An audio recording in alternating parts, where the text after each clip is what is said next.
Zaralyn stared at the screen, her four-fingered hands trembling. The energy signature pulsed on her monitor, unlike anything she had seen before. She adjusted her dark blue uniform and leaned closer, her large purple eyes widening. This was it. This had to be it. The observation outpost sat on the edge of the Veil Nebula, far from the busy center of Iridian space. Most researchers considered assignment here a punishment, but Zaralyn had requested it. The quiet let her work on her real passion, studying the ancient legends of humans. For thousands of years, Iridians told stories about humans who once traveled the stars in great ships. Most of her people thought these were just made-up tales to scare children or explain strange ruins found on distant planets. But Zaralyn believed differently. She had spent her life collecting every scrap of information about these mysterious beings. Another late night, researcher Zaralyn? The voice made her jump. She quickly switched her screen to show standard scan results. Just finishing up, Chief Vorex, she said, turning to face her supervisor. The older Iridian skin had faded from the vibrant blue of youth to a pale gray. His 3 head crests showed his high rank and age. Don't waste station resources on your hobby, Vorex said with a sigh. Those human stories are for children. Focus on real science. Yes, Chief, she said, lowering her gaze until he left the room. As soon as the door closed, she switched back to her discovery. The energy pattern matched exactly with what the ancient texts described as human propulsion systems. Her heart beat faster as she saved the data to her personal device. The next morning, Zaralyn waited outside the security office, nervous but determined. When the door slid open, she smiled at the sight of her childhood friend. Zara, what brings you to my boring corner of the station? Trill asked, his green uniform marking him as security rather than research. I need to talk to you, she whispered. Privately. Minutes later, they sat in a small maintenance room where no one would overhear them. I found one, Trill, she said, showing him the scan results on her device. A human ship. I'm sure of it. Trill's head crests flattened in concern. Did you tell Vorex? I tried. He said it was a scanner malfunction and ordered me to recalibrate the system. She leaned forward. But look at these readings. They match the descriptions in the ancestral tablets perfectly. Trill studied the screen, his expression serious. What do you want from me, Zara? You have that look. I need a scout ship, she said simply. Just for a few days. Absolutely not. Trill stood up. That's against at least 12 regulations. Please, Trill, this could be the discovery of our lifetime. Don't you want to know if the legends are true? Her friend paced the small room. Even if I could get you a ship, which I can't, where would you go? The signal came from Sector 47K, near the outer asteroid field.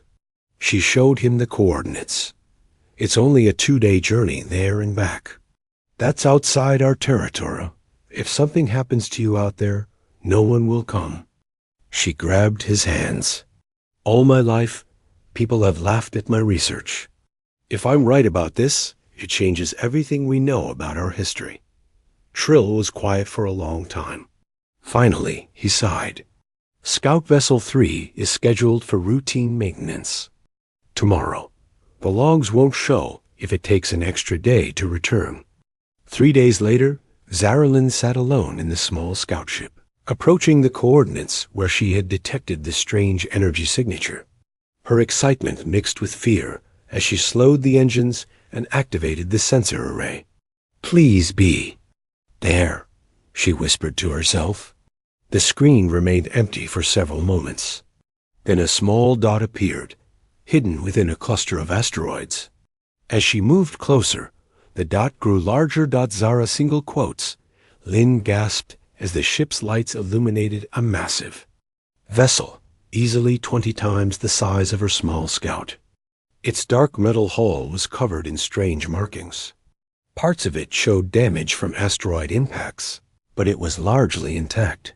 She guided her ship around the massive vessel, taking readings. The energy signature was stronger now, coming from deep within the ship. Something was still working in there. After who knew how many thousands of years, Zaralin's hands flew over the controls as she recorded everything. The ship's design matched no known species in the galaxy. The markings along its hull resembled fragments found in ancient Iridian archaeological sites writing that scholars had never been able to translate. Computer, match hull markings against. Historical database, she ordered. The computer beeped. Partial match found. Characters resemble samples from ruins of Tarik, dated approximately 3,200 years ago. Her heart raced. The timing matched the era when human legends were most common in Iridian culture. Zaralin maneuvered her ship toward what appeared to be a docking area. She knew she should return to the station with her findings, but she couldn't leave now. Not when she was so close. After scanning for hazards, she suited up in her environmental gear. The readings showed a breathable atmosphere inside the ship, but she couldn't take chances. She docked her scout ship against the larger vessel and prepared the airlock. "This is Researcher Zaralin," she recorded into her personal log. "I have found what appears to be a ship of non-Iridian origin. I am preparing to board for further investigation." She paused, then added, "If the markings are correct, this may be the first confirmed human vessel ever discovered." The airlock hissed as it created a seal with the larger ship. Zaralin checked her equipment one last time. Light, scanner, emergency beacon, and a small defense weapon that Trill had insisted she take. With a deep breath, she opened the door and stepped into the darkness of the ancient ship. Her light cut through the gloom, revealing a corridor that stretched far beyond its beam. The air was stale but breathable according to her suit sensors. After a moment's hesitation, she removed her helmet. The walls were lined with panels covered in the same strange writing as the outside. Some still glowed faintly with power. Zaralin touched one gently, and to her surprise, it responded, lighting up more fully. "It recognizes there's someone here," she whispered in awe. She moved deeper into the ship, following the energy signature. The corridors opened into larger rooms filled with strange equipment. One contained what looked like control stations, with seats designed for bodies different from Iridian form. Hours passed as she explored, documenting everything with her scanner. The ship was enormous, with many sections still sealed off. As she reached what seemed to be the heart of the vessel, she found a sealed door larger than the others. The energy signature was strongest here. Next to the door was a panel with a anu, handprint outline. Hesitantly, Zaralin placed her four-fingered hand on it. Nothing happened. Of course, it would be designed for a human hand. She studied the door, looking for another way in. Finally, she noticed a small access panel near the floor. She knelt and opened it, finding a manual release mechanism inside. Using all her strength, she turned it until she heard a click.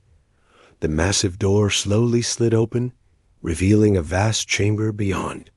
As light from the opening spilled in, Zaralin saw rows upon rows of capsule-like structures. Each one contained a figure, still and silent behind frosted glass. Her scanner confirmed what her eyes could scarcely believe. These were living beings, in some form of suspended animation. The legends had always been true. She had found humans. Zaralin moved slowly between the rows of capsules, her light revealing the faces of sleeping humans. Each one looked peaceful, as if they had just closed their eyes moments ago, rather than thousands of years past. Her scanner showed that most of the capsules had failed over time.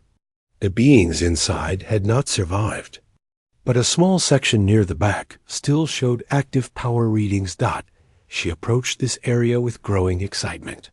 Here, the capsules glowed with a soft blue light. Status panels beside each one displayed strange symbols, constantly changing. Zarlin touched one of the panels, and it responded to her touch, displaying new information. Are these ... life signs? She whispered to herself. She wiped condensation from the clear front of the nearest capsule. Inside was a human with light skin and short brown hair. The face looked nothing like the fierce warriors from Meridian Children's Stories. This being seemed peaceful, almost vulnerable in sleep. The panel beside this capsule displayed more stable readings than the others. According to her scanner's rough translation, this capsule contained a human called Nathan Bell. His vital signs were strong, and the stasis system was working properly. Zarlin faced a difficult choice. She could leave now with her recordings and return to the outpost with proof that humans existed. Or she could try to wake one. The second option was risky. She had no idea how a human might react to an Iridian. The legends told stories of both human kindness and human violence. I've come this far, she said to herself. I need to know. She studied the panel beside Nathan's capsule, trying to understand the controls. After several minutes of careful analysis, she identified what appeared to be a revival sequence. With a deep breath, she activated it. The capsule hummed as its systems came to life. The blue light grew brighter, and the mist inside began to clear. Zarlin stepped back, suddenly unsure. What if the human attacked her? What if her presence caused shock that harmed the human? What if they couldn't communicate at all? Too late to turn back now. The front of the capsule slowly lifted. Warm air rushed out, carrying the smell of something unfamiliar. The human's chest began to rise and fall more deeply. Zarlin watched, hardly daring to breathe, as Nathan Bell opened his eyes for the first time in thousands of years. He blinked several times, looking confused. Then his gaze focused on her. His eyes widened.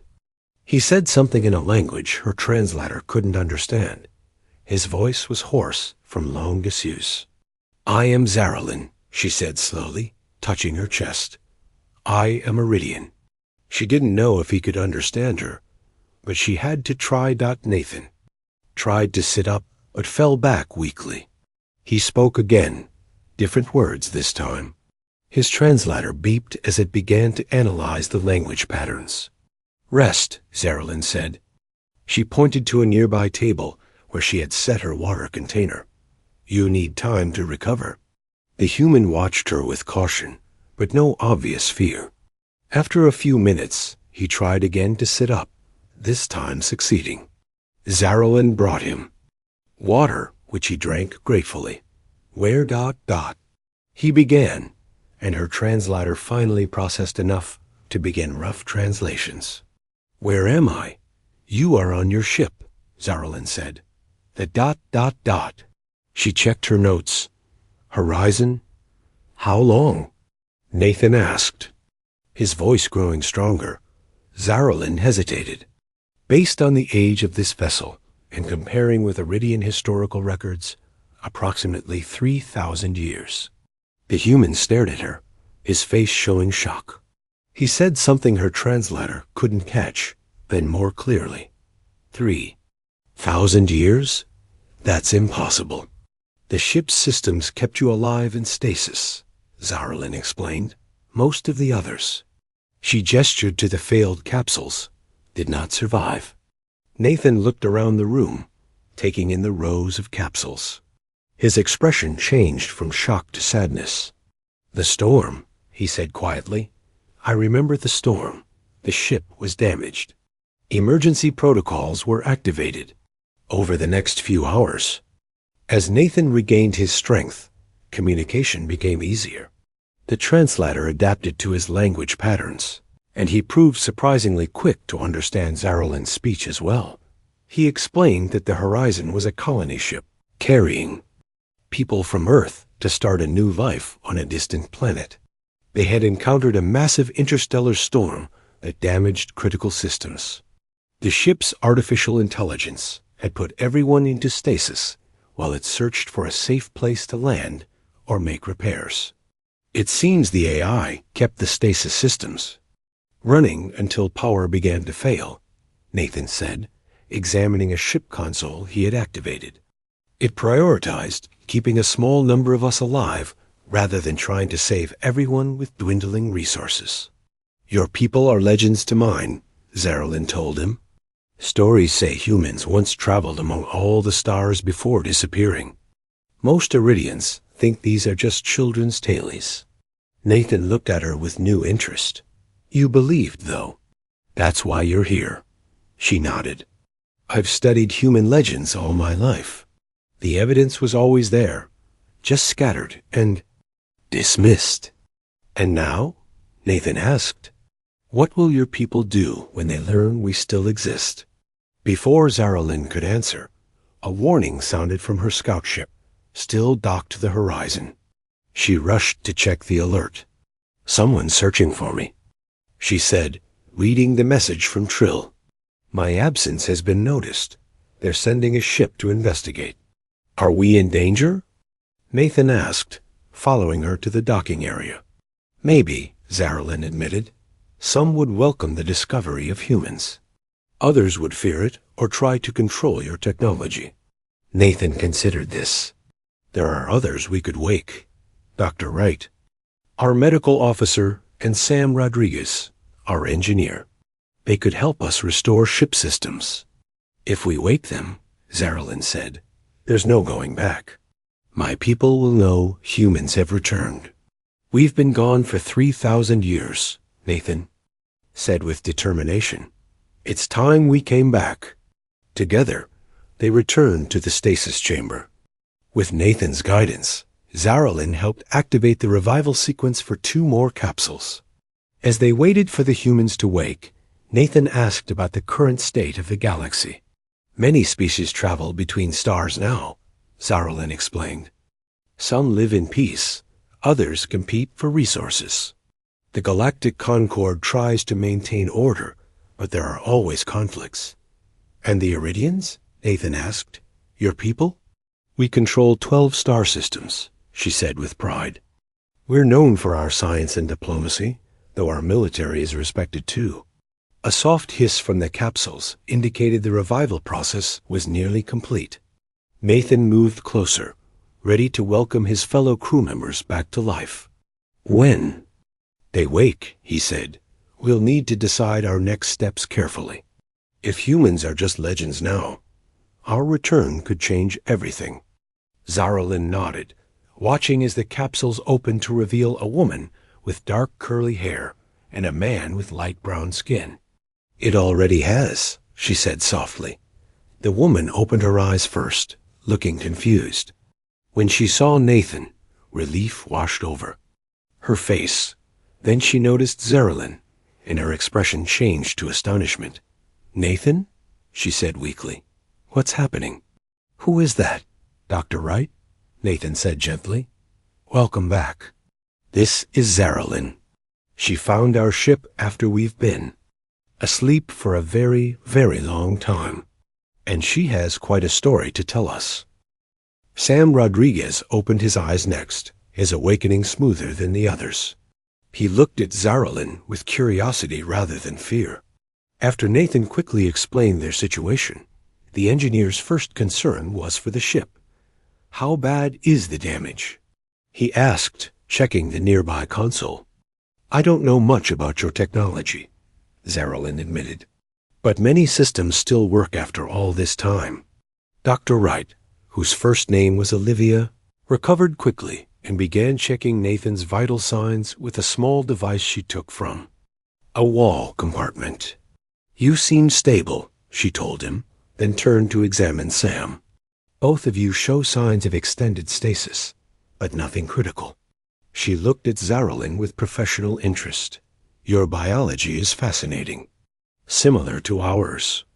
In some ways, yet clearly adapted for a different environment. While the humans became familiar with their situation, Zarelin checked the message from Trill again. What she read made her scales pale. We have a problem, she announced. The ship coming isn't just station security. It's a military vessel. commanded by Drex. Is that bad? Nathan asked.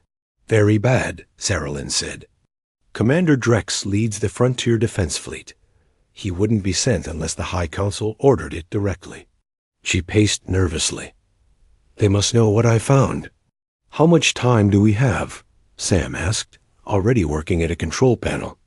2 days, maybe less, Zaralyn replied. My friend Trill warned me as soon as he could. The humans exchanged glances. What would happen if your military finds us? Olivia asked. Zaralyn considered her answer carefully.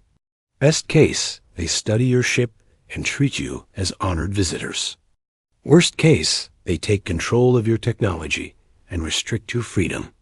Sam nodded, as if this confirmed his expectations. Same story, different millennium, he muttered. Nathan, we need to get main power back online. Nathan agreed. Can you help us restore ship systems? He asked Zaralyn. I'll try, she said. But my knowledge of human technology is limited to ancient texts.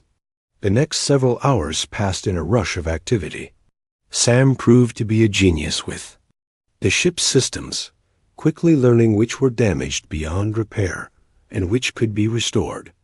Olivia examined more stasis pods, identifying 23 that still contained living humans.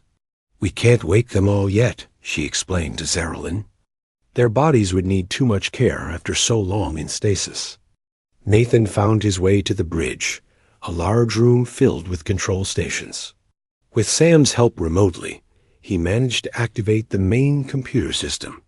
Ship status report, he commanded. A calm female voice responded. Horizon AI line. Main. Power at 27%. Life support stable in sections 3 through 7.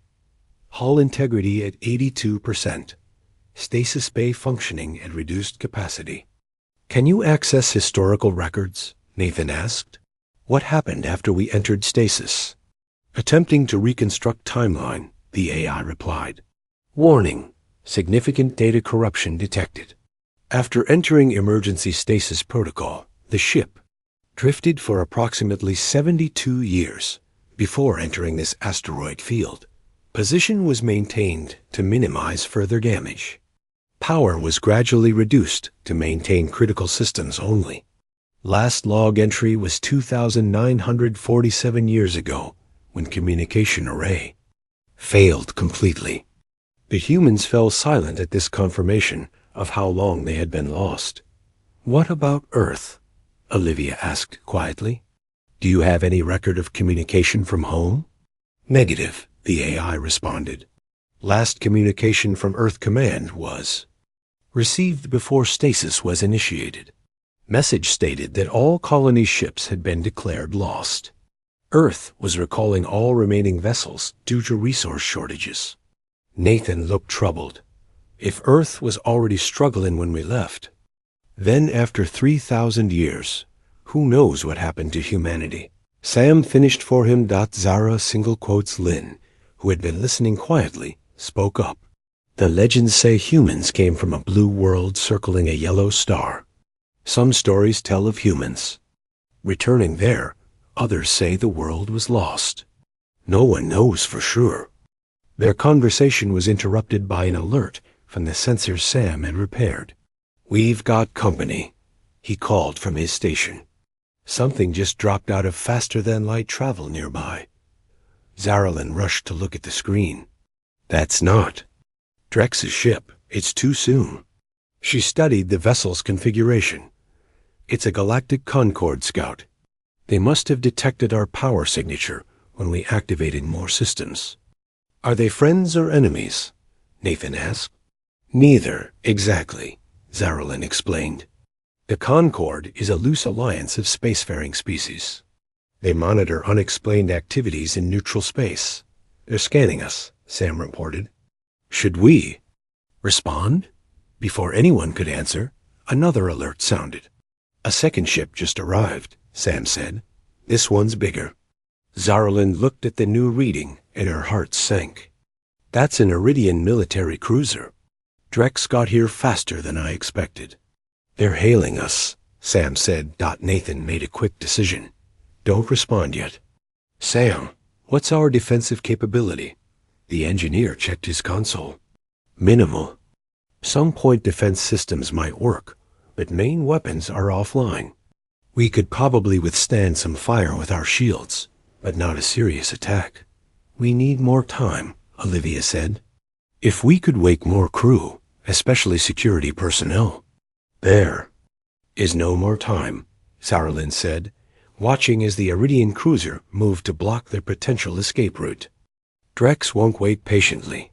Nathan thought quickly. Is there anywhere we could run to? Somewhere safe?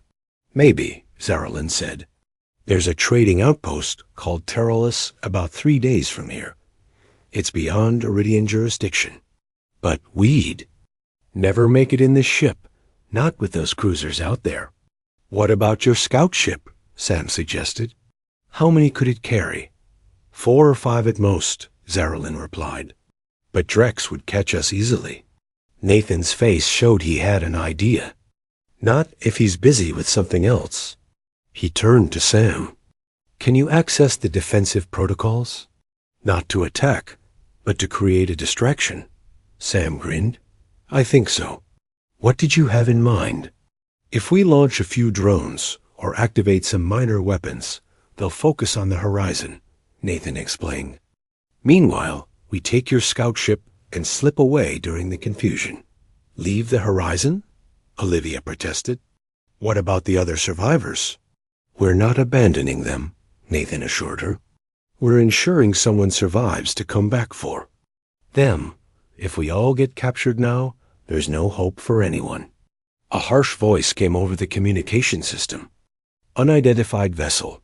This is Commander Drex of the Iridian Defense Fleet. You are in violation of restricted space. Power down your systems and prepare to be boarded. They're launching smaller ships, Sam warned. Boarding parties, probably. Nathan looked at Zaralyn.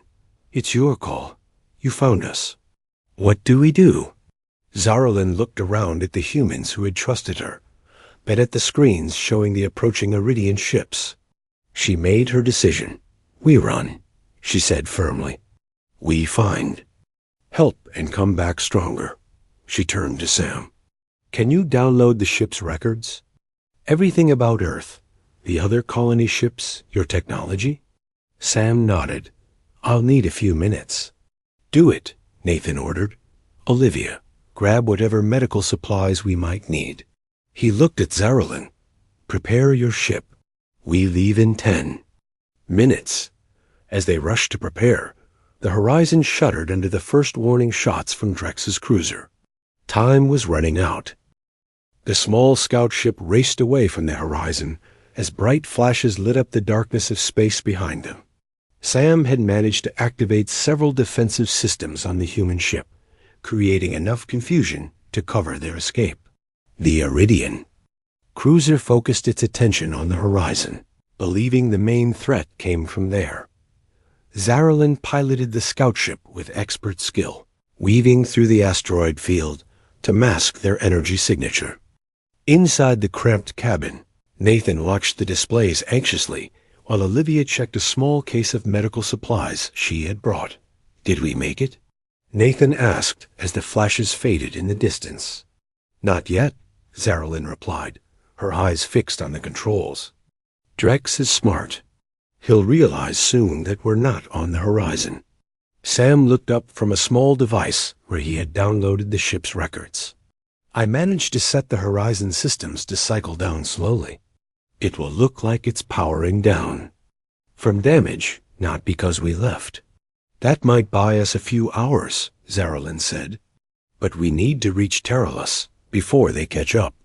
The scout ship's engines hummed as Zaralyn pushed them to maximum speed. The journey to Terralus would normally take 3 days, but they needed to make it in 2. Tell us about this Terralus place, Olivia said, trying to keep her mind off. Their situation. It's a trading outpost built inside an old asteroid, Zaralyn explained. Many species go there to exchange goods without government oversight. The Concord mostly leaves it alone as long as nothing too illegal happens. Sounds like the Wild West, Sam commented with a small smile. Zaralyn didn't understand the reference, but continued. There's a woman there named Carol Ward. She trades in information and rare goods. If anyone can help us, she can. How do you know her? Nathan asked. I don't, exactly, Zaralyn admitted. But her name appears in research circles when people need to find things that official channels won't provide. The next day passed in tense silence.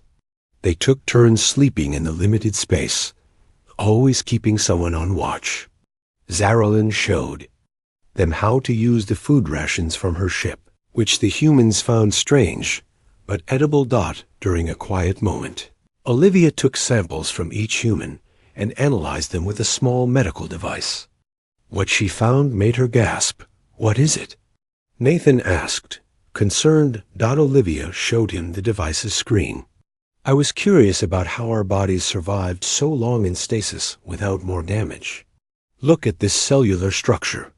Nathan looked but shook his head. I'm not a doctor, Olivia. What am I seeing? Our cells show signs of artificial enhancement, she explained.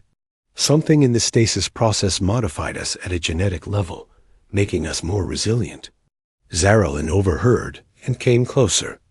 May I see? Olivia hesitated, then showed her the screen. Zaralyn's eyes widened. These patterns, she said softly. They look similar to to what? Sam asked, joining them. To Iridian genetic markers, Zaralyn said. And other species as well. It's not exact, but there are similarities that shouldn't exist by random chance. They all fell silent, considering the implications. Are you saying that humans might be related to your species? Nathan finally asked. Or perhaps, Zaralyn hesitated, your people might be ancestors to many of today's species. The idea was too enormous to fully process. They spent hours discussing possibilities, theories that humans might have spread throughout the galaxy long ago, their descendants evolving on different worlds into new species. Their conversation was interrupted by an alert from the ship's sensors. A vessel was approaching rapidly from behind. It's Drex, Zaralyn confirmed after checking the signal pattern. He found us. Can we outrun him? Nathan asked. Zaralyn shook her head. His ship is much faster. He'll catch us before we reach Terralus. Then we change course, Sam suggested. Lead him away from Terralus, then double back. No time, Zaralyn said. But there's another option. She pointed to a dense cluster on the navigation display. The veil clouds. It's a gas and dust formation that disrupts sensors. If we can reach it, we might lose him inside. Without waiting for agreement, she changed course toward the colorful clouds visible in the distance. The ship's engines strained as she pushed them beyond safe limits. Drex is gaining, Sam warned, watching the sensors. He'll be in weapons range in 10 minutes. The scout ship shuddered as Zaralyn made a sharp turn to avoid an energy pulse from the pursuing cruiser. That was a warning shot, she said grimly. The next one won't miss. They raced toward the swirling colors of the veil clouds. As they drew closer, the ship's sensors began to show interference. Almost there, Zaralyn said. Everyone hold on. This will be rough. The small ship plunged into the clouds.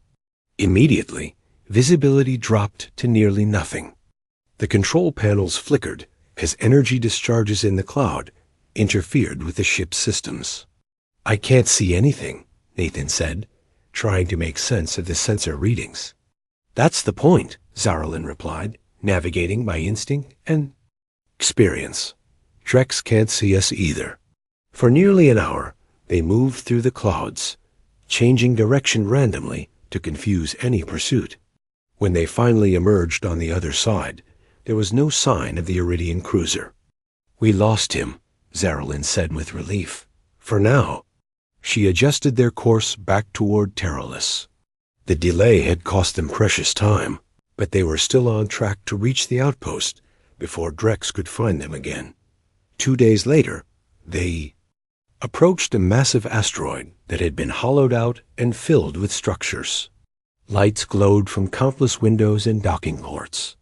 Ships of various designs moved around it, like insects around a hive. "Terralus," Zaralyn announced. "We made it." She guided their ship toward a small, unmarked docking bay on the far side of the asteroid. "We'll enter quietly. Too many people would be interested in humans if they knew you were here." After docking, Zaralyn gave each human a hooded cloak to help conceal their appearance. "Keep your heads down and stay close to me," she instructed. They stepped from the ship into a world unlike anything the humans had experienced. The inside of Terralus was a maze of narrow streets, market stalls, and doorways leading to countless businesses and homes. Beings of various species moved about their business, some recognizably similar to Zaralyn, others completely alien to human eyes. "This way," Zaralyn said, leading them through back alleys to avoid the main crowds. They stopped at a small door, marked with a simple spiral symbol. Zaralyn pressed a panel beside it and waited. After a moment, the door slid open to reveal a tall, thin alien with pale skin and 4 arms. "We need to see Carol Ward," Zaralyn said quietly. The doorkeeper looked them over suspiciously. "Carol doesn't see anyone without proper introduction." "Tell her it's about the legends of Earth," Zaralyn replied. "And that I have proof they're rum." "True." The doorkeeper's eyes widened slightly. Without another word, he gestured for them to enter and closed the door behind them. The doorkeeper led them through a dimly lit corridor into a room filled with strange objects from different worlds. Shelves lined the walls, holding artifacts, data storage devices, and items the humans couldn't identify. In the center sat a woman with dark skin and silver-streaked hair, examining something on a holographic display. She looked up as they entered, her eyes sharp and curious. Unlike the doorkeeper, she appeared almost human, except for faint scale-like patterns on her temples and the unusual golden color of her eyes. "Visitors with an interesting story, Krell?" she asked the doorkeeper. "They claim to have proof about Earth legends," he replied before leaving them alone with her. The woman studied each of them carefully. "I am Carol Ward," she said finally. "Though that name is a simplification for those who can't pronounce my full title." Her gaze lingered on the humans. "Remove your hoods. You're safe here." Nathan glanced at Zaralyn, who nodded. The humans lowered their hoods, revealing their faces. Carol showed no surprise. "Humans," she said simply. "After all this time, you recognize us?" Olivia asked, startled. "I've seen images in ancient records," Carol replied. "Though finding living humans is ... unexpected." She turned to Zaralyn. "You've caused quite a stir, researcher. Commander Drex has issued alerts across 3 sectors looking for you and your dangerous specimens." "We're not specimens," Sam said firmly. Carol smiled. "Of course not. You're the missing link that many have searched for." She gestured to seats around a small table. "Please sit. Tell me everything." Over the next hour, they explained their story, how Zaralyn found the horizon, awakened the humans, and their narrow escape from Drex. "We need help," Nathan concluded. "There are more of our people still in stasis on the horizon, and we need to understand what happened to humanity." Carol listened without interruption. When they finished, she opened a drawer and removed a small, ancient-looking device. "This may interest you," she said, activating it. A holographic star map appeared above the table. The yellow marks show locations where human artifacts have been found. The red marks indicate possible colony ships, according to legend. The humans stared at the map in amazement. Dozens of markers were scattered across the galaxy. "You've been collecting this information?" Zaralyn asked. I belong to a network that preserves knowledge others would suppress, Carol explained. The truth about humanity is one of our most guarded secrets. Why keep it secret? Nathan asked. Because, Carol said gravely, some of the most powerful governments in the galaxy are built on lies about their origins. The Iridian High Council, for example, claims their species evolved naturally on their homeworld. But you believe differently, Olivia said, beginning to understand. The evidence suggests many current species, including Iridians, may have human ancestry, Carol confirmed. Genetic modification and natural evolution over thousands of years created the diversity we see today. Sam shook his head in wonder. So when humans disappeared from history... They didn't disappear, Carol finished. They became everyone else. Soft chime interrupted them. Carol checked a small device on her wrist and frowned. We have a problem, she said. Iridian vessels have entered Terrala's space. They're demanding permission to search the outpost. Drex, Zaralyn said, her scales paling. He must have tracked us somehow. We need to leave, Nathan said, standing. Quickly. Too late, Carol replied. They've already locked down all departure bays. She tapped rapidly on her wrist device. I'm sending a message to my associates. Go through that door and follow Krell. He'll take you to a secure room. As they hurried to follow her instructions, Carol called after them. There's a ship docked in Bay 42, registered to a trader named Vix. The access code is 775GL3. If you get the chance, take it. It's programmed with coordinates to a safe location. Krell led them through a maze of hidden passages within the walls of Terralis. They could hear commotion in the main corridors as Iridian soldiers began their search. In here, Krell said, opening a hidden panel that led to a small room. Stay quiet. I'll return when it's safe. Hours passed in tense silence. Occasionally, they heard voices and footsteps pass nearby. Zaralyn sat with her head bowed, clearly. Troubled. This is my fault, she whispered. I should have left your ship alone. No, Nathan said firmly. You gave us a second chance. Without you, we'd still be sleeping, possibly forever. Nathan's right, Olivia added. And what we've learned about humanity's legacy is too important to regret. Their conversation was interrupted as the door slid open. Instead of Krell, Commander Drex stood there with 2 armed soldiers. Found you, he said coldly. The merchant. Carol Ward is being detained for harboring fugitives. The soldiers moved forward to seize them, but before they could, the lights suddenly went out. In the darkness, someone fired a weapon. When emergency lighting came on seconds later, the soldiers lay unconscious, and Carol stood in the doorway, holding a strange-looking gun. Change of plans, she said briskly. We're leaving now. They followed her through the darkened passages as alarms sounded throughout Terralis. Carl led them to a service tunnel that connected to the docking bays. Bay 42 is just ahead, she sighed. My associates have created a distraction on the other side of the outpost. It won't fool Drex for long. As they reached the bay, they saw an elegant ship waiting, its engines already humming with power. They rushed aboard, Carol quickly entering the access code at the control panel. This ship will take you to a place called Sanctuary, she explained as the engines powered up. It's a hidden base where others like me preserve knowledge from the Yalaj. Past. You're not coming with us? Zaralyn asked. Carol shook her head. I have other responsibilities here, but we'll meet again. She handed Sam a data crystal. This contains coordinates for 2 other colony ships our sensors have detected. They appear to be intact, possibly with survivors. Thank you, Nathan. Sighed, taking her hand. For everything, Carol smiled. Humanity's children have been separated too long. It's time for the family to reunite. As she turned to leave, the bay doors began to close. Weapons fire echoed from the corridor, and Carol stumbled, struck in the shoulder. "Go!"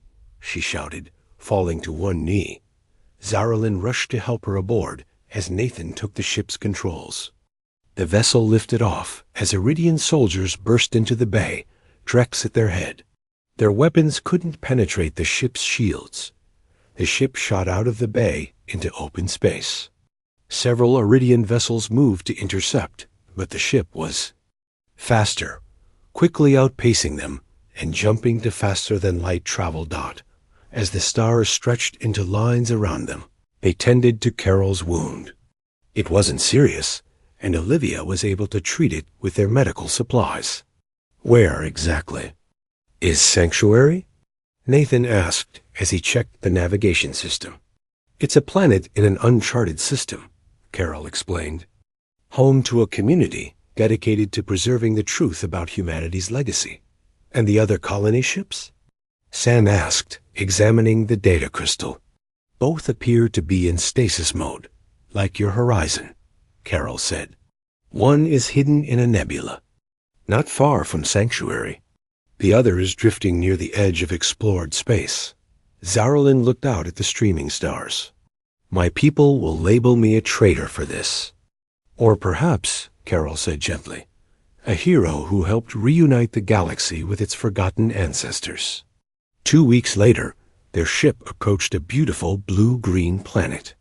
As they entered orbit, they received a transmission from the surface. "Welcome to Sanctuary," a voice greeted them.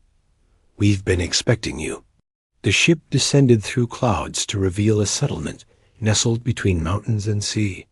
People of various species waited to greet them, including some whose features looked remarkably human. "This is just the beginning," Carol said as they prepared to land. "From here, we'll organize missions to recover the other colony ships, including your horizon." Nathan looked at Zaralyn, then at his fellow humans. "The legend had always been true," he said softly. "But the real story is even greater than anyone imagined." As they stepped onto the soil of Sanctuary, humans and aliens together, they knew they were writing a new chapter in Galactic History 1 that would finally reunite humanity's scattered children across the stars.